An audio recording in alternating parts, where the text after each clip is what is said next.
இப்பதான் இஸ்லாமிய சகோதரர்களுடைய விரதம் முடிஞ்சது, பிறை தெரிந்தது, நல்ல ஒரு ஒளிவட்டம் வந்திருக்கு. இன்றைக்கும் நாளைக்கும்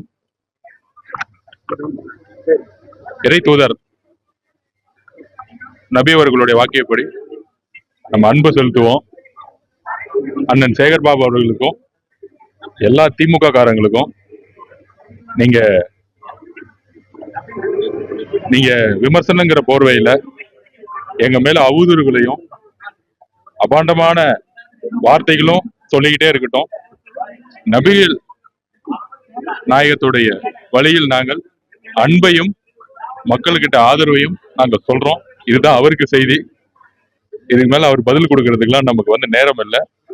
எல்லா இஸ்லாமிய சகோதரர்களுக்கும் சகோதரிகளுக்கும் எங்களுடைய ரமலான் வாழ்த்துக்கள். நன்றி.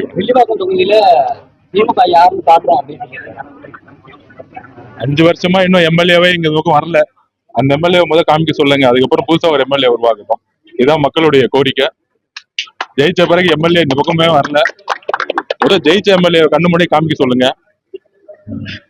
பட்டா கொடுக்குறேன்னு சொல்லிட்டு இங்க ரத்தியா நகர்ல வீடு அடிச்சுட்டாங்க.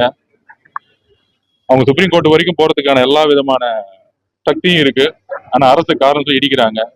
இன்னைக்கு இங்க இடிக்கிறாங்க. அதனால மக்கள் ஒரு மாற்றத்தை விரும்புறாங்க. கண்டிப்பா நல்லது நடக்கும். எந்த அச்சுறுத்தலுக்கும் நாங்கள் அடிபடிய மாட்டோம். யாருக்கும் எப்பொழுதும் நாங்கள் பயந்தது கிடையாது. மக்களுடைய சக்தியும் அன்பும் எங்கிட்ட எப்பயுமே இருக்கு.